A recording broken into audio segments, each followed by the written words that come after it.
नमस्कार दोस्तों, मेरा नाम है Ashish Rathore. Indian rail dynamics channel में आपका स्वागत है। अगर आज आप मेरे चैनल पर नए आए, कंटेंट पसंद आए तो सब्सक्राइब करना मत भूलिएगा।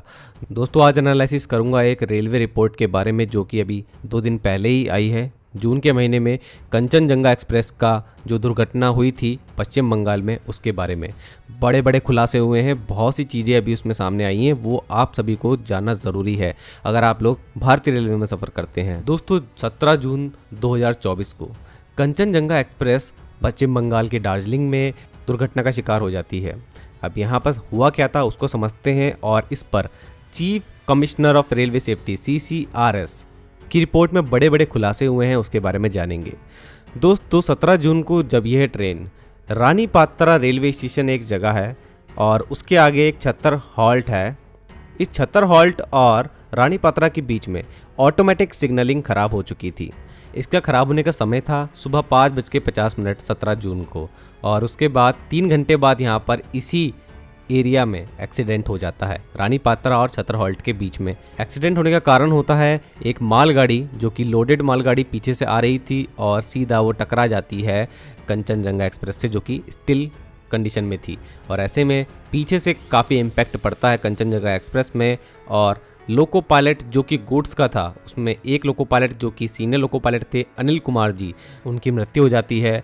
और कंचनजंगा एक्सप्रेस के पीछे वाला कोच जो कि ट्रेन मैनेजर का कोच था, उसमें ट्रेन मैनेजर जो थे उनकी भी मृत्यु हो जाती है। और टोटल मिलाकर के दोस्तों दुखद घटना थी कि 10 लोग अपनी जान गंवा देते हैं। तो ऐसे में बहुत बड़ी ये घटना कही जाएगी। लेकिन यहाँ पर ये सब हुआ कैसे, मालगाड़ी आखिर टक्कर कैसे मार देती है कंचनजंगा एक्सप्रेस में, उसको जानते हैं। रिपोर्ट में बताया गया कंचनजंगा सुबह 8:27 पर रंगापानी रेलवे स्टेशन से निकलती है। अब इसके आगे ही ये एरिया पड़ता है रानी पात्रा और छतर हॉल्ट। इसके बीच में जाकर के ये ट्रेन रुक जाती है। लेकिन यहाँ पर एक चीज़ होती है, रेलवे का एक बड़ा रूल है, जब भी ऑटोमेटिक सिग्नलिंग फेल अगर किसी सेक्शन में होती है तो वहाँ पर नए रूल्स अप्लाई हो जाते हैं। सबसे पहले तो रंगापानी रेलवे स्टेशन से जब कंचनजंगा निकली तो उसको एक फॉर्म रिटर्न में इशू होता है जो कि स्टेशन मास्टर देता है रंगापानी का, और रिटर्न में ये अथॉरिटी दी जाती है TA 912 फॉर्म के ज़रिए लोको पायलट्स को कि अब वो रेड सिग्नल को पार कर सकते हैं। लेकिन कुछ कंडीशन इसमें अप्लाई होती हैं, उसके बारे में मैं आपको आगे बताऊंगा। लेकिन अभी पूरी घटना को और आगे बढ़ाते हैं क्या हुआ। अब इसके बाद पीछे से एक मालगाड़ी जो रंगापानी पहुंची, तो रंगापानी में इनको भी TA 912 फॉर्म रिटर्न में अथॉरिटी ने दे दिया। और स्टेशन मास्टर के द्वारा यहाँ पर जब ये फॉर्म दिया गया तो वहाँ पर कोई स्पेसिफिक स्पीड मेंशन उनको भी नहीं की गई कि आप लोगों को कोई ऐसी स्पीड से जाना है कि यहाँ पर आप सावधानी बरतें। तो ट्रेन चल पड़ी। अब ट्रेन चल पड़ी तो यहाँ पर आगे हमारी रुकी हुई थी कंचनजंगा एक्सप्रेस। ऐसे में ऑटोमेटिक सिग्नलिंग तो काम कर नहीं रही थी और 78 kmph स्पीड पकड़ चुकी थी मालगाड़ी। ऐसे में अनिल कुमार जी ने जब अचानक से कंचनजंगा को दूर से देख लिया तो उन्होंने पूरी कोशिश करी 70 kmph की स्पीड को कम करने की, और कई बार उन्होंने इमरजेंसी ब्रेक का यूज़ किया। और बताया जा रहा है कि 5 मिनट के अंदर ही उन्होंने 10 बार थ्रोटल का यूज़ किया, और ये उनकी सतर्कता को बताता है।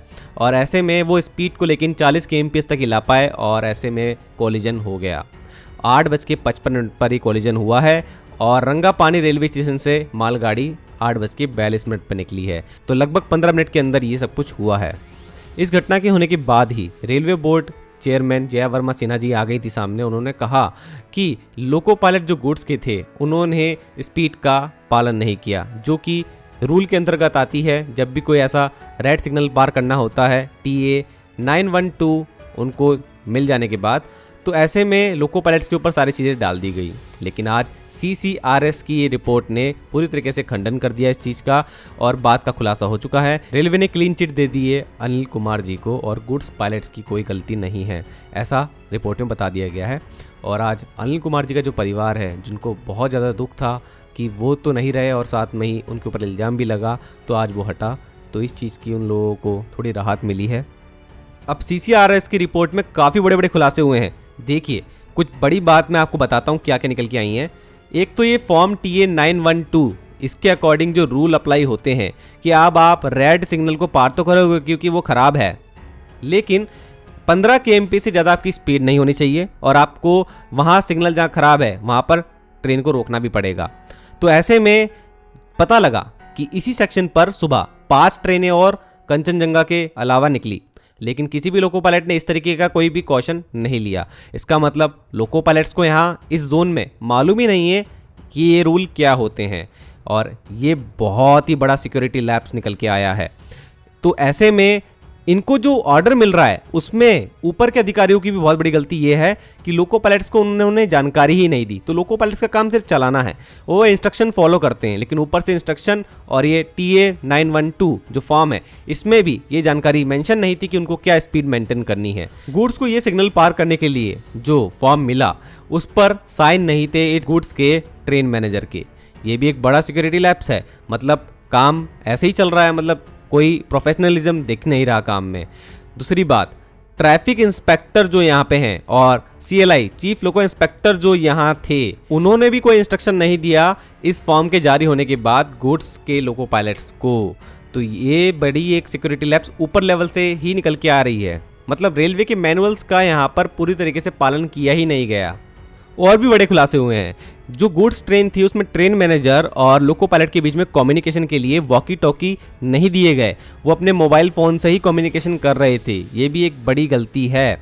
और एक बड़ी चीज़ का खुलासा हुआ, नज़दीकी कटिहार में उपस्थित सिग्नलिंग डिपार्टमेंट के बड़े बड़े ऑफिसर्स को पहले ही बता दिया गया था कि इस सेक्शन में एक ऑटोमेटिक सिग्नलिंग का फेल्यूर हुआ है और यहाँ पर खराबी है, लेकिन यहाँ पर उन्होंने कोई बड़े एक्शन लिए ही नहीं। अगर बड़े एक्शन सुबह ही हो जाते, आधे घंटे में अगर इसको सॉल्व कर लिया जाता, तो आगे ये कोई घटना हो ही नहीं सकती थी। तो बहुत कैजुअली उन ऑफिसर्स ने इसको लिया। और एक बात निकल के आई, सिग्नलिंग कंट्रोल रूम जो मौजूद था जहां पर ये एक्सीडेंट हुआ है, CCRS का कहना है कि एक टेक्नीशियन इस बड़े लेवल के सिग्नलिंग फेल्यूर को ठीक नहीं कर सकता था उस टाइम पे, इसलिए वहां पर बड़े एक्शन की जरूरत थी जो कि नहीं लिया गया। CCRS ने वो चीजें भी बताई जो कि भविष्य में ऐसे एक्सीडेंट को अवॉइड किया जा सके। उन्होंने कहा डाटा लॉगर रूम जो होते हैं वहां पर VHF रिसीवर कम रिकॉर्डर मौजूद होने चाहिए, और इनके यूज से ऐसा होगा कि स्टेशन मास्टर की क्या बातें लोको पायलट्स के साथ में हो रही हैं और ऑफिशियल्स की जो बातें हो रही हैं उनकी भी रिकॉर्डिंग रहे, ताकि बाद में पता करा जा सके कि क्या हुआ था एग्जैक्टली।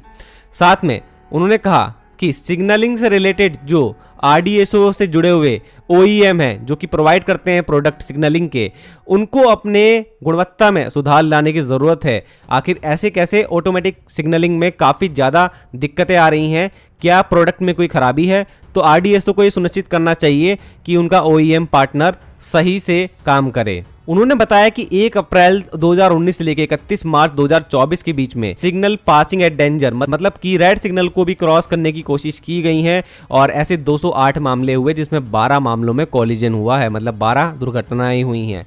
तो ऐसे में उन्होंने कहा कि कवच का जल्द से जल्द लगना बहुत ज़रूरी है, और AI और GPS बेस्ड प्रोडक्ट के ऊपर भी रिसर्च की जाए आगे भविष्य में, जिससे कि सिक्योर बनाया जा सके पूरे ट्रेन के ऑपरेशन को। उन्होंने ये राय भी रखी कि लास्ट के 2 डब्बे ट्रेनों के ऐसे होने चाहिए जिसके अंदर क्रैश वर्दिंग फीचर मौजूद हो। पीछे से कोई टक्कर होती है तो ये 2 डब्बे कुछ इस तरीके से बने हो कि ये इम्पैक्ट पूरा झेल लें और आगे कम ही इम्पैक्ट जाए पूरी रेलगाड़ी में, जिससे कि कम से कम जान माल की हानि हो।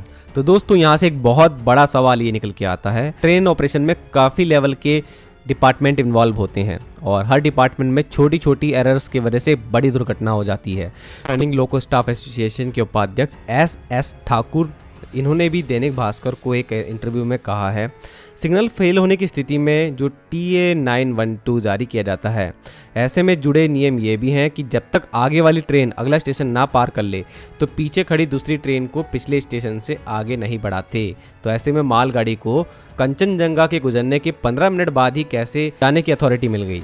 और उन्होंने एक बड़ी शॉकिंग बात बताई कि सिग्नलिंग खराब होने की स्थिति में लोको पायलट्स को गाड़ी कैसे चलानी चाहिए, इसकी पर्याप्त ट्रेनिंग नॉर्थ ईस्ट जोन के लोको के स्टाफ जो हैं उनको आज तक दी ही नहीं गई है। अगर ऐसा है तो यात्रियों की जान के साथ एक बड़ा खिलवाड़ हो रहा है भारतीय रेलवे में। भारतीय रेलवे में काफ़ी जोन्स हैं, क्या उन सभी के लोको पायलट्स को एक तरह की नॉलेज नहीं दी जाती, या फिर किसी को कम या फिर किसी को ज़्यादा?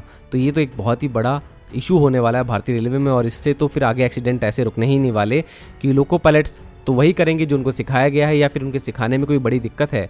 इससे पहले भी मैंने वीडियोस में बताया है, क्या लोको पायलट्स की ट्रेनिंग में कोई गड़बड़ी है?